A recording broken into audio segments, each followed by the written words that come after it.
Hello বন্ধুরা, মোহনার দিকের আরও একটি নতুন ব্লগে তোমাদেরকে অনেক অনেক স্বাগত। আর আজ আমি তোমাদের সাথে শেয়ার করছি সম্পূর্ণ নিরামিষ একটি রেসিপি। সেটা হচ্ছে নিরামিষ মোচার ঘন্ট। সেটা হচ্ছে নারকেল দিয়ে। আজ আমি নারকেল দিয়ে মোচার ঘন্ট বানাচ্ছি। আর কিভাবে আমি বানাচ্ছি প্লিজ তোমরা পুরো ভিডিওটা অবশ্যই দেখো, আর অবশ্যই একটা লাইক দিয়ে ভিডিওটা দেখতে শুরু করো, কেমন? তো দেখো, আমি প্রথমে মোচাটাকে তো সেদ্ধ করে রেখে দিয়েছিলাম, আর তারপরে জল ঝরিয়ে রেখেছি মোচাটা ওদিকে। আর এদিকে দেখো তেল গরম করে এর মধ্যে দিয়ে দিচ্ছি হিং। ফোড়নে এখানে হিংটা দিতে হবে, যেহেতু এটা নিরামিষ রান্না, তো হিংটা একটু দিলে ভালো হয় আর কি। আর হিংটা দিয়ে একটু হিংটা যাতে পুড়ে না যায়, আঁচটা একটু কমিয়ে রেখেছি। আর দেখো হিংটা একটু ভাজা ভাজা, মানে সুন্দর একটা হিঙের একটা গন্ধ উঠবে।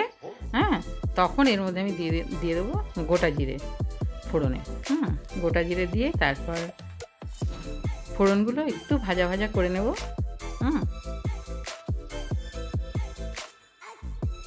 তারপর দেখো এর মধ্যে আমি দিয়ে দিচ্ছি আদাটা আমি ক্র্যাশ করে নিয়েছি, এটা কিন্তু আমি বাটিনি।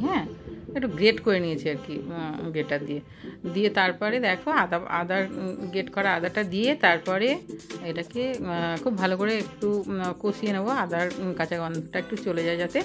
তারপর এর মধ্যে দিয়ে দিলাম হলুদ গুঁড়ো। আর মোচাটা সেদ্ধ করার সময় আমি খুব সামান্য একটু নুন দিয়েছিলাম, হলুদটা দিইনি।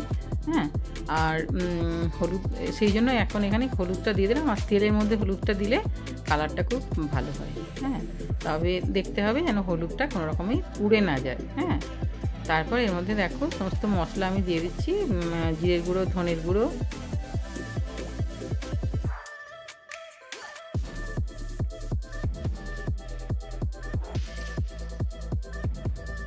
আর দিয়ে দিচ্ছি এখানে লঙ্কার গুঁড়ো দিয়ে তারপরে এগুলিকে খুব ভালো করে আঁচটা একটু লোতে রেখে আমি এটাকে মশলাটা কষিয়ে নিচ্ছি। তা না হলে মশলাটা, শুকনো মশলা তো পুড়ে যেতে পারে। তো তারপর দেখো এর মধ্যে আমি যে মোচাটা যেটা সেদ্ধ করে রেখেছিলাম, জল ঝরিয়ে রেখেছিলাম, সেটা এখানে দিয়ে দিলাম। আর দিয়ে তারপরে মশলার সঙ্গে খুব ভালো করে এটাকে একদম ভাজা ভাজা করে নেবো। আর এই মোচার রান্নাটা হতে কিন্তু খুব বেশিক্ষণ লাগে না। যেহেতু মোচাটাকে আমি খুব ভালো করে সেদ্ধ করে রেখেছি, প্রেসারে 3টে সিটি দিয়ে সেদ্ধ করে নিয়েছিলাম। তো তারপরে আর একটুখানি কষালেই হয়ে যাবে, খুব বেশিক্ষণ রান্নাটা হতে লাগে না। আর এটাতে আমি আলু দেবো না, এটা আলু ছাড়াই রান্না করব। তারপর দেখো এর মধ্যে আমি দিয়ে দিচ্ছি আন্দাজ মতো নুন। একটু সামান্য নুন দিয়েছিলাম, সেটা তো জলটা ফেলে দিয়েছি, জলটা ছেঁকে নিয়েছি মোচার থেকে, তো নুনটা তো চলেই গেছে। তো সামান্য একটু নুন দিয়ে দিলাম। দিয়ে তারপর ভালো করে এটাকে মিশিয়ে নিচ্ছি। তারপর দেবো এর মধ্যে চিনি। নিরামিষ রান্না তো চিনি তো লাগবেই, নিরামিষ না, আমি সব রান্নাতেই চিনিটা দিই। চিনি না দিলে আমরা রান্নাতে টেস্টই পাই না। তো দেখো চিনিটা দিয়ে তারপরে মোচাটাকে আবার খুব ভালো করে একটু কষিয়ে নিচ্ছি মশলার সাথে। আর তারপর এর মধ্যে আমি যে নারকেল কোড়ানো রেখেছি সেটা এখানে দিয়ে দেবো। আমি এখানে ফ্রেশ নারকেলটা ব্যবহার করেছি। এখানে তোমরা যে নারকেলটা এমনি বাজারে যেটা কিনতে পাওয়া যায় না, পাউডার নারকেল পাউডার, সেটাও কিন্তু এখানে দিতে পারো। তো আমি এখানে ফ্রেশ নারকেলই দিয়েছি। আর ফ্রেশ নারকেল দিলেই না আমার মনে হয় মোচাতে একটু বেশি টেস্টটা ভালো হয়। তো দিয়ে তারপরে নারকেলটাকেও কিছুক্ষণ কিন্তু মোচার সাথে রান্না করে নিতে হবে। কিছুক্ষণ কষিয়ে নিতে হবে, একটু আঁচটা একটু লোতে রেখেই রান্নাটা করতে হবে।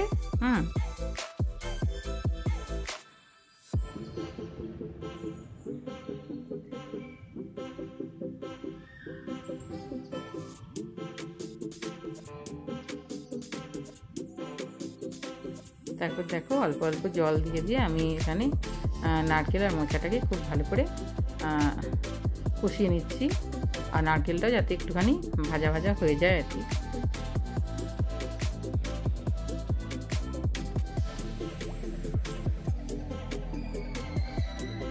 আর এটাতে তোমরা ছোট ছোট করে টুকরো করে আলু দিতে পারো, কিন্তু আমি এখানে আলুটা দিইনি।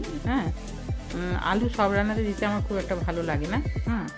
এবারে দেখো এটাকে এটা বেশ মিশে যাচ্ছে, একটু জল দিয়ে দিয়ে রান্না করে নিচ্ছি, মানে কষিয়ে নিচ্ছি বলে। এটা কিন্তু নারকেল আর মোচা একসাথে কিন্তু বেশ গায়ে গায়ে হচ্ছে।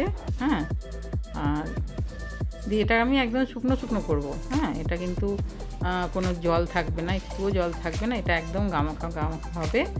আর এই রান্নাটা কিন্তু ভাত দিয়ে তো ভালো লাগে, রুটি দিয়েও কিন্তু ভীষণই ভালো লাগে। হ্যাঁ, রুটি পরোটা সব দিয়েই কিন্তু এটা ভীষণই ভালো হয়। আর এই রান্নাটা কিন্তু ভগবানের ভোগেও এটা দেওয়া যাবে, কারণ কি এটা তো সমস্ত একদম সম্পূর্ণ নিরামিষ। হ্যাঁ, সেই জন্য এটা ভগবানকে ভোগ দেওয়ার সময় কিন্তু এই রান্নাটা করা যেতে পারে।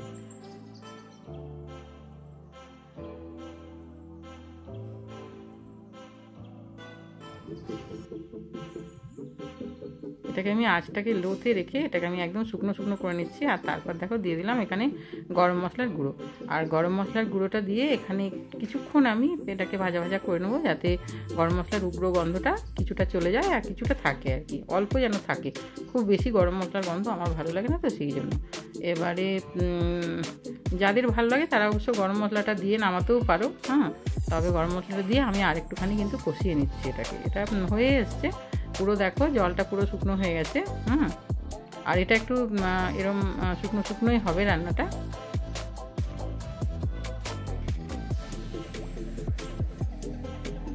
তারপর আমি এর মধ্যে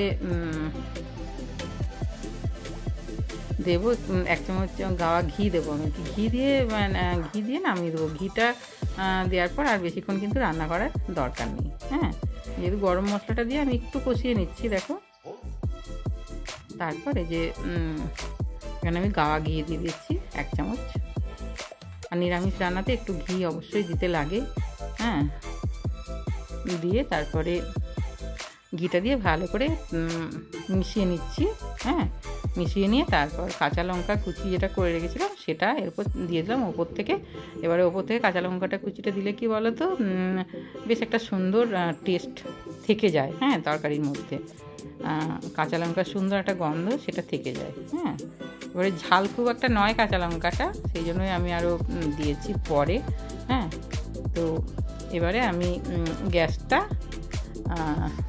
পুরো মিশিয়ে নিয়েছি দেখো কাঁচা লঙ্কা দিয়েও। এবারে আমি গ্যাসটা অফ করে কিছুক্ষণ রেস্টে রেখে দেবো। তারপর যে দেখো প্লেটের মধ্যে আমি এটাকে সাজিয়ে নিয়েছি। হ্যাঁ, নারকেল কুচি দিয়ে।